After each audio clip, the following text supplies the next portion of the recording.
Bab 3. Bagaimana membangun kebiasaan yang lebih baik dalam 4 langkah sederhana. Pada 1898, seorang psikolog bernama Edward Thorndike menyelenggarakan eksperimen yang akan menjadi dasar untuk pemahaman kita atas bagaimana kebiasaan terbentuk dan aturan-aturan yang membimbing perilaku kita. Thorndike tertarik mempelajari perilaku satwa dan mulai dengan meneliti kucing. Ia menempatkan kucing dalam alat yang dikenal sebagai kotak teka-teki. Kotak itu dirancang sedemikian sehingga kucing dapat keluar melalui pintu menggunakan beberapa aksi sederhana, misalnya menarik simpul, menekan tuas, atau naik ke anjungan. Sebagai contoh, satu kotak dilengkapi tuas yang ketika ditekan akan membuka pintu di bagian samping kotak. Begitu pintu terbuka, kucing dapat keluar dan disambut dengan semangkuk makanan. Kebanyakan kucing berusaha keluar secepat mungkin begitu dimasukkan ke kotak. Mereka mengendus-ngendus ke sudut, mengulurkan kaki ke bukaan, dan mencakar benda-benda yang longgar. Setelah eksplorasi selama beberapa menit, kucing-kucing itu akan secara tidak sengaja menekan tuas ajaib. Pintu terbuka dan mereka menggunakannya untuk kabur. Thorndike mengamati perilaku tiap kucing pada sejumlah eksperimen. Awalnya, satwa-satwa itu berkeliling kotak secara acak. Namun, segera setelah menekan tuas dan pintu terbuka, proses belajar dimulai. Secara bertahap, tiap kucing belajar mengaitkan aksi menekan tuas dengan imbalan dapat keluar dari kotak dan disambut dengan makanan. Setelah 20-30 kali eksperimen, perilaku ini menjadi otomatis dan menjadi kebiasaan sehingga kucing dapat kabur dalam hitungan detik. Sebagai contoh, catatan Thorndike berbunyi, kucing 12 memerlukan waktu sebanyak berikut untuk berhasil: 160 detik, 30 detik, 90 detik, 60, 15, 28, 30, 22, 11, 15, 20, 12, 10, 14, 10, 8, 8, 5, 10, 8, 6, 6, 7. Selama 3 eksperimen pertama, kucing lolos dalam waktu rata-rata 1,5 menit. Selama 3 eksperimen terakhir, kucing berhasil lolos rata-rata dalam 6,3 detik. Dengan latihan, tiap kucing melakukan makin sedikit kesalahan, dan aksi mereka menjadi makin cepat serta otomatis. Alih-alih mengulang kesalahan yang sama, kucing mulai langsung menuju solusi. Dari kajian-kajiannya, Thorndike menjelaskan proses belajar dengan mengatakan, perilaku-perilaku yang disusul dengan akibat-akibat yang memuaskan cenderung berulang, dan para perilaku-perilaku yang disusul dengan akibat-akibat yang tidak menyenangkan lebih kecil kemungkinannya untuk diulang. Karyanya menyediakan titik awal yang sangat bagus untuk membahas bagaimana kebiasaan terbentuk dalam kehidupan kita sendiri. Karyanya juga menyediakan jawaban bagi beberapa pertanyaan mendasar, seperti apa yang disebut kebiasaan dan mengapa otak repot-repot membangun semua ini. Mengapa otak membangun kebiasaan? Kebiasaan adalah perilaku yang telah diulang dengan frekuensi cukup untuk menjadi otomatis. Proses pembentukan kebiasaan dimulai dengan upaya coba-coba. Setiap kali Anda menjumpai situasi baru dalam hidup, otak Anda harus membuat keputusan. Bagaimana saya menggapainya? Bagaimana saya menanggapinya? Pertama kali menghadapi suatu masalah, Anda tidak yakin bagaimana memecahkannya. Seperti kucing Thorndike yang hanya mencoba-coba untuk melihat apakah suatu upaya berhasil. Aktivitas neurologis dalam otak menjadi tinggi selama periode ini. Anda dengan cermat menganalisis situasi dan membuat keputusan-keputusan sadar tentang apa yang akan dikerjakan. Anda mengumpulkan informasi sebanyak-banyaknya dan berusaha memahami semuanya. Otak sibuk mempelajari rangkaian aksi yang paling efektif. Terkadang, seperti kucing yang menekan tuas, Anda tidak sengaja menemukan solusi. Anda merasa cemas, dan Anda mendapati bahwa olahraga lari membuat Anda lebih tenang. Misalnya Anda kelelahan setelah bekerja seharian dan mendapati bahwa bermain video game membuat Anda santai. Anda bereksplorasi dan terus bereksplorasi. Namun, boom, imbalannya datang. Setelah menemukan imbalan yang tak terduga, kali berikutnya Anda mengubah strategi. Otak Anda langsung mulai membuat katalog tentang peristiwa-peristiwa yang mendahului imbalan itu. Tunggu sebentar, rasanya itu bagus. Apa yang kukerjakan sebelum itu? Ini lingkaran umpan balik atau feedback loop di balik semua perilaku manusia. Mencoba, gagal, belajar, mencoba cara lain. Melalui latihan, gerakan-gerakan yang tidak berguna pelan-pelan hilang, dan aksi-aksi yang berguna mengalami penguatan. Begitulah kebiasaan terbentuk. Seringkali Anda menghadapi masalah yang sama. Otak mulai mengotomatiskan proses pemecahannya. Kebiasaan Anda hanyalah serangkaian solusi otomatis yang memecahkan masalah dan stres yang secara rutin Anda hadapi. Sebagaimana ditulis oleh pakar ilmu perilaku Jason Reha, kebiasaan pada dasarnya adalah solusi yang dapat diandalkan untuk masalah-masalah yang berulang di sekitar Anda. Ketika kebiasaan terbentuk, tingkat aktivitas dalam otak berkurang. Anda belajar mengunci petunjuk-petunjuk yang meramalkan kesuksesan dan menyelaraskan semua hal lain. Ketika situasi serupa muncul di kemudian hari, Anda tahu dengan pasti apa yang harus dicari. Tak perlu lagi menganalisis situasi dari segala sudut. Otak Anda langsung melompat ke proses coba-coba dan menciptakan aturan mental.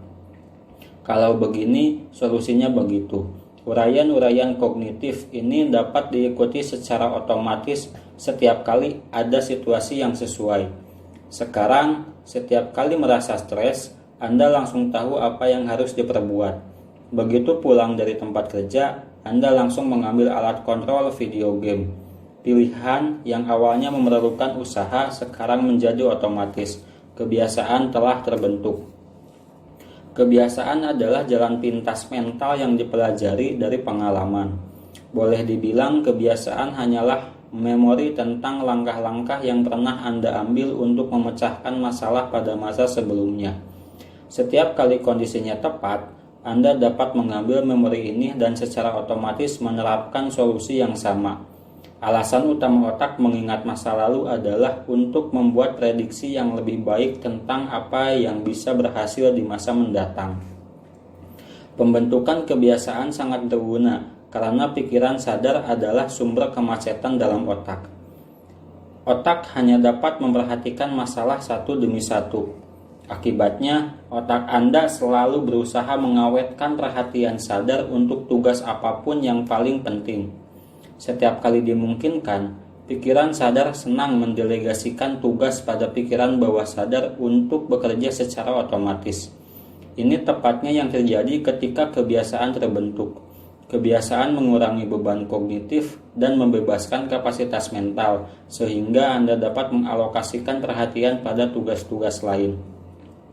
Meskipun efisien, sebagian orang masih penasaran dengan manfaat kebiasaan. Perdebatan mereka biasanya seperti ini. Apakah kebiasaan akan membuat hidup saya menjemukan? Saya tidak ingin mengurung diri dalam gaya hidup yang tak saya nikmati. Tidakkah rutinitas yang terlalu banyak akan merenggut gelora dan spontanitas dalam hidup? Hampir tidak sama sekali. Pertanyaan-pertanyaan itu muncul akibat dikotomi yang keliru. Hal itu membuat Anda berpikir tentang mana yang harus Anda pilih antara membangun kebiasaan dan meraih kebebasan. Dalam kenyataan, keduanya saling melengkapi. Kebiasaan tidak membatasi kebebasan. Kebiasaan justru menciptakannya.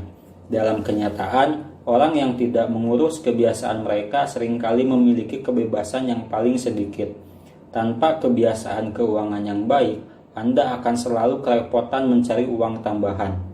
Tanpa kebiasaan kesehatan yang baik, Anda akan selalu kurang bergairah. Tanpa kebiasaan belajar yang baik, Anda akan selalu merasa tertinggal. Bila selalu dipaksa membuat keputusan untuk tugas-tugas sederhana, kapan aku harus berolahraga, kemana aku harus menulis, kapan aku harus membayar tagihan, berarti Anda mempunyai jatah kebebasan yang lebih sedikit. Hanya dengan membuat hal-hal mendasar dalam hidup lebih mudah, Anda dapat menciptakan ruang mental yang diperlukan untuk berpikir bebas dan kreativitas. Sebaliknya, ketika kebiasaan-kebiasaan Anda sudah mapan dan hal-hal dasar dalam hidup sudah tertangani dengan baik, pikiran Anda bebas untuk berfokus pada tantangan-tantangan baru dan menguasai kumpulan masalah berikutnya. Membangun kebiasaan pada masa sekarang memungkinkan Anda melakukan lebih banyak hal yang Anda inginkan di masa mendatang. Pengetahuan tentang cara kerja kebiasaan. Proses membangun kebiasaan dapat dibagi menjadi 4 langkah sederhana: mendapatkan petunjuk, menumbuhkan gairah, menanggapi, dan menikmati hasil. Menguraikan sesuatu ke dalam komponen-komponen mendasar ini dapat memudahkan kita memahami apa kebiasaan itu, bagaimana cara kerjanya, dan bagaimana meningkatkannya. Pola 4 langkah ini merupakan tulang punggung setiap kebiasaan, dan otak Anda melewati langkah-langkah ini dengan urutan yang sama setiap waktu. Pertama, ada petunjuk. Petunjuk itu memicu otak untuk memulai perilaku. Inilah informasi kecil yang meramalkan imbalan. Nenek moyang prasejarah kita memberi perhatian pada petunjuk-petunjuk yang mengisyaratkan lokasi imbalan pokok seperti makanan, air, dan seks.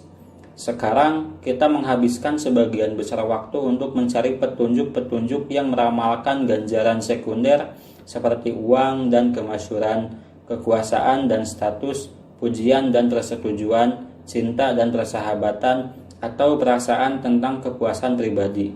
Tentu saja, pencarian-pencarian ini secara tidak langsung juga meningkatkan peluang kita untuk bertahan hidup dan bereproduksi, yang menjadi motif lebih dalam di balik segala sesuatu yang kita lakukan.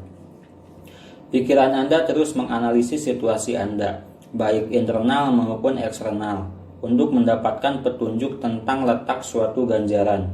Karena petunjuk itu merupakan indikator pertama yang dekat dengan ganjaran. Wajar kalau hal itu membangkitkan gairah. Gairah adalah tahap kedua, dan gairah atau nafsu menjadi kekuatan penggerak di balik setiap kebiasaan. Tanpa motivasi atau nafsu di tingkat tertentu, tanpa gairah untuk berubah, kita tidak memiliki alasan untuk beraksi. Yang Anda gairahkan bukan kebiasaan itu sendiri, melainkan perubahan situasi yang diberikannya. Anda tidak ingin merokok karena rokok itu, Anda ingin sekali mendapatkan rasa lega yang diberikannya. Anda bukan termotivasi oleh aksi menggosok gigi, melainkan oleh rasa nyaman ketika mulut Anda bersih. Anda bukan bergairah untuk menyalakan televisi, Anda mendambakan hiburan. Setiap gairah terkait dengan hasrat untuk mengubah situasi internal Anda. Ini poin penting yang akan kita bahas lebih lanjut. Gairah pada orang yang satu berbeda dari gairah pada orang lain. Menurut teori, suatu informasi dapat memicu gairah, tapi dalam praktiknya orang tidak termotivasi oleh petunjuk yang sama. Bagi seorang penjudi, bunyi mesin togel dapat menjadi pemicu kuat yang menyulut gelombang nafsu luar biasa. Bagi orang yang jarang berjudi, lagu dan bunyi khas kasino hanya semacam bunyi bising di latar belakang. Petunjuk tidak bermakna sampai orang berhasil menafsirkannya. Pikiran, perasaan, dan emosi sang pengamatlah yang mengubah petunjuk menjadi gairah. Langkah ketiga adalah menanggapi. Tanggapan adalah kebiasaan sesungguhnya yang Anda lakukan, yang dapat berwujud pikiran atau aksi. Suatu tanggapan terjadi atau tak terjadi itu bergantung pada seberapa besar motivasi Anda dan seberapa besar kaitannya dengan perilaku. Jika suatu aksi memerlukan upaya fisik atau mental yang lebih besar daripada yang dapat Anda kerahkan, Anda tidak akan melakukannya. Tanggapan Anda juga bergantung pada kemampuan Anda. Kedengarannya sederhana, padahal kebiasaan dapat terjadi hanya jika Anda mampu melakukannya. Kalau ingin memasukkan bola basket tapi tidak mampu melompat cukup tinggi untuk meraih keranjang, berarti Anda tidak beruntung. Akhirnya, tanggapan menghasilkan imbalan. Ganjaran adalah sasaran akhir setiap kebiasaan. Petunjuk terkait dengan melihat imbalan. Gairah berkaitan dengan hasrat terhadap ganjaran. Tanggapan terkait dengan mendapatkan ganjaran. Kita mencari ganjaran karena ada dua hal yang dapat dipenuhi. Satu, ganjaran membuat kita puas. Dan dua, ganjaran mengajarkan sesuatu kepada kita. Tujuan pertama ganjaran adalah memuaskan gairah Anda. Betul, ganjaran memberikan manfaatnya sendiri. Makanan dan air mengantarkan energi yang Anda perlukan untuk bertahan hidup. Kenaikan jabatan menjadikan uang Anda lebih banyak dan Anda lebih dihormati. Tubuh lebih tegap meningkatkan kesehatan Anda dan membuat lawan jenis lebih tertarik. Namun, makin langsung manfaat yang didapatkan dari suatu ganjaran, makin bergairahlah Anda dalam mencari makan, meraih status, atau membujuk seseorang. Setidaknya untuk sesaat, ganjaran mendatangkan kepuasan dan kelegaan dari gairah. Kedua, ganjaran mengajarkan kepada kita aksi-aksi mana yang patut diingat untuk masa mendatang. Otak Anda bertindak sebagai detektor ganjaran. Ketika Anda menjalani hidup, sistem saraf sensoris Anda terus memantau aksi-aksi mana yang memuaskan hasrat Anda dan memberikan kenikmatan. Perasaan nikmat dan kecewa adalah bagian dalam mekanisme umpan balik yang membantu otak membedakan aksi-aksi berguna dari aksi-aksi tak berguna. Ganjaran menutup lingkaran umpan balik dan menuntaskan lingkaran kebiasaan. Bila suatu perilaku tidak memadai dalam bagian manapun dari 4 babak ini, perilaku itu tidak akan menjadi kebiasaan. Hilangkan petunjuk, maka kebiasaan Anda tidak akan pernah dimulai. Hilangkan gairah, maka Anda tidak akan mengalami motivasi yang cukup untuk bertindak. Buat perilaku menjadi sulit, maka Anda tidak akan mampu melakukannya. Dan bila ganjaran gagal memuaskan hasrat, Anda tidak akan mempunyai alasan untuk melakukannya lagi pada masa mendatang. Tanpa 3 langkah pertama, perilaku tidak akan terjadi. Kalau tidak keempatnya, perilaku tidak akan berulang. Untuk ringkasnya, petunjuk pemicu gairah yang memotivasi tanggapan, yang mengantar ke ganjaran, yang memuaskan gairah, dan akhirnya terkait lagi dengan petunjuk. Bersama-sama keempat langkah ini membentuk lingkaran umpan balik neurologis: petunjuk, gairah, tanggapan, ganjaran. Petunjuk, gairah, tanggapan, ganjaran, yang akhirnya memungkinkan Anda menciptakan kebiasaan yang otomatis. Siklus ini dikenal dengan lingkaran kebiasaan. Proses 4 langkah ini bukan sesuatu yang terjadi sesekali, melainkan lingkaran umpan balik tak berujung yang terus berjalan dan aktif setiap saat selama hidup, termasuk saat ini. Otak terus memantau lingkungan sekitar, meramalkan apa yang akan terjadi kemudian, mencoba membuat tanggapan-tanggapan berbeda, dan belajar dari hasil. Seluruh proses selesai dalam sepersekian detik, dan kita menggunakannya berulang-ulang tanpa menyadari semua yang telah dikemas dalam kegiatan terdahulu. Kita bisa membagi 4 tahap ini menjadi 2 fase: fase masalah dan fase solusi. Fase masalah terdiri atas petunjuk dan gairah, dan ini terjadi ketika Anda sadar ada sesuatu yang perlu berubah. Fase solusi terdiri atas tanggapan dan ganjaran, yaitu ketika Anda beraksi dan meraih perubahan yang Anda dambakan. Semua perilaku digerakkan oleh gairah untuk memecahkan masalah. Terkadang masalah yang Anda lihat adalah sesuatu yang baik dan Anda ingin mendapatkannya. Terkadang masalah itu adalah rasa nyeri yang Anda alami dan Anda ingin membebaskan diri darinya. Manapun yang Anda alami, tujuan setiap kebiasaan adalah memecahkan masalah yang Anda hadapi. Dalam tabel di halaman mendatang, Anda akan melihat beberapa contoh seperti apa kelihatannya dalam dunia nyata. Bayangkan Anda sedang berjalan memasuki ruangan yang gelap dan langsung menuju saklar. Anda telah begitu sering menjalankan kebiasaan sederhana ini sehingga hal itu terjadi tanpa dipikir. Anda menjalankan 4 tahap ini dalam sepersekian detik. Dorongan untuk beraksi terjadi tanpa Anda pikirkan. Ketika menjadi dewasa, kita jarang memperhatikan kebiasaan-kebiasaan yang berjalan dalam hidup kita.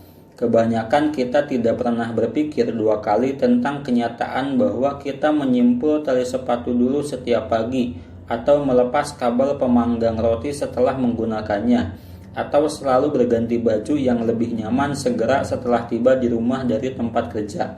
Setelah puluhan tahun mental kita terprogram, kita secara otomatis masuk ke pola pikir dan bertindak ini. Fase masalah. 1. Petunjuk. Ponsel Anda berbunyi pertanda Anda pesan singkat baru. Gairah. Anda ingin tahu isi pesan itu. Fase solusi. Tanggapan. Anda mengambil ponsel dan membaca pesan. Ganjaran. Anda puas karena telah membaca pesan, meraih ponsel menjadi terhubung dengan bunyi ponsel. Petunjuk. Anda sedang menjawab email. Gairah. Anda mulai merasa stres dan kewalahan dengan tugas Anda. Anda ingin merasa memegang kendali. Tanggapan. Anda menggigit-gigit kuku. Ganjaran. Anda memuaskan hasrat untuk mengulangi stres. Menggigit kuku menjadi terhubung dengan menjawab email. Petunjuk. Anda bangun tidur. Gairah. Anda ingin merasa segar. Tanggapan. Anda minum secangkir kopi. Ganjaran. Anda memuaskan hasrat untuk merasa segar. Minum kopi menjadi terhubung dengan bangun tidur. Petunjuk. Anda mencium wangi donat ketika berjalan di dekat kantor. Gairah. Anda mulai menginginkan makan donat. Tanggapan. Anda membeli donat dan memakannya. Ganjaran. Anda memuaskan hasrat Anda untuk makan donat. Membeli donat menjadi terhubung dengan berjalan di dekat kantor. Petunjuk. Anda menemui hambatan ketika sedang mengerjakan proyek. Gairah. Anda merasa kesal dan ingin melepaskan rasa frustasi. Tanggapan. Anda mengambil ponsel dan melihat-lihat media sosial. Ganjaran. Anda memuaskan hasrat untuk terbebas dari rasa kesal. Melihat-lihat media sosial menjadi terhubung dengan pekerjaan yang macet. Petunjuk. Anda berjalan memasuki ruangan yang gelap. Gairah. Anda ingin dapat melihat. Tanggapan. Anda menekan saklar. Ganjaran. Anda memuaskan hasrat untuk melihat. Menyalakan lampu menjadi terhubung dengan ruangan yang gelap. 4 kaidah perubahan perilaku. Dalam bab-bab mendatang, kita akan melihat sekali lagi bagaimana 4 tahap petunjuk, gairah, tanggapan, dan ganjaran berpengaruh pada hampir segala sesuatu yang kita kerjakan tiap hari.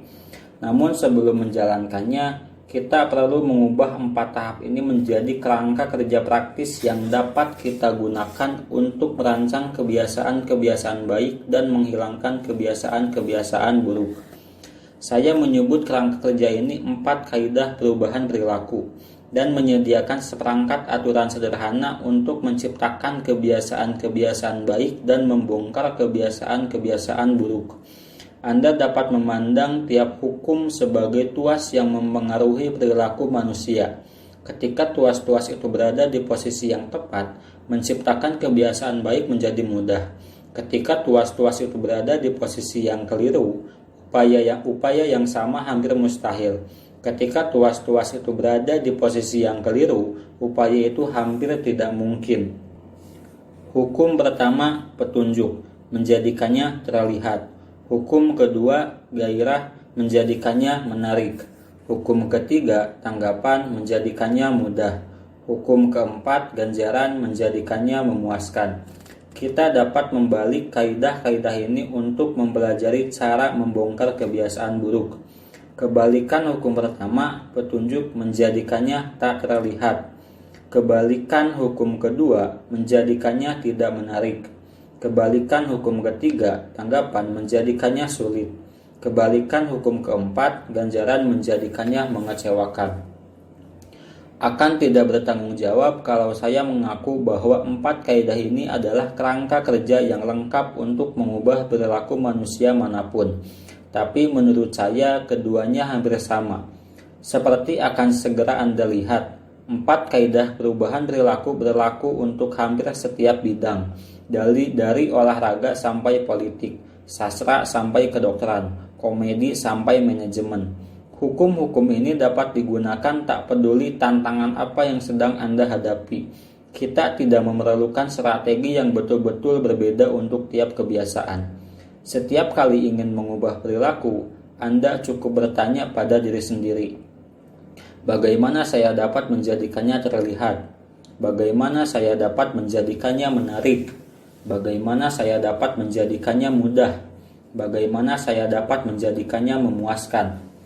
Kalau Anda pernah penasaran, mengapa saya tidak melakukan apa yang sudah saya rencanakan? Mengapa saya tidak menurunkan berat badan atau berhenti merokok atau menabung untuk pensiun atau memulai bisnis sampingan itu? Mengapa saya mengatakan sesuatu yang penting tapi terkesan tidak pernah menyediakan waktu untuk itu? Jawaban untuk pertanyaan-pertanyaan itu dapat ditemukan entah di mana dalam 4 kaidah ini.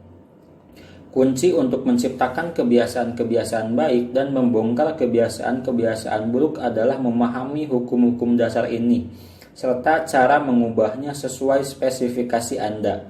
Setiap sasaran dipastikan gagal kalau berlawanan dengan unsur-unsur alami manusia. Kebiasaan Anda dibentuk oleh sistem-sistem dalam hidup Anda.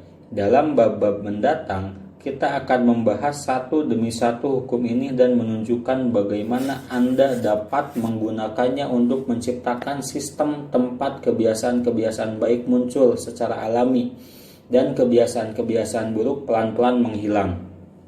Ringkasan bab. Kebiasaan adalah perilaku yang telah diulang cukup sering sampai menjadi otomatis. Tujuan akhir kebiasaan adalah memecahkan masalah-masalah dalam hidup dengan energi dan upaya sekecil mungkin. Kebiasaan apapun dapat diuraikan menjadi lingkaran umpan balik yang meliputi 4 langkah: petunjuk, gairah, tanggapan, dan ganjaran.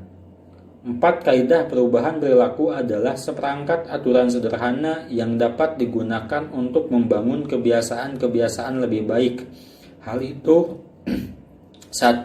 Menjadikannya terlihat, 2. Menjadikannya menarik, 3. Menjadikannya mudah, dan 4. Menjadikannya memuaskan.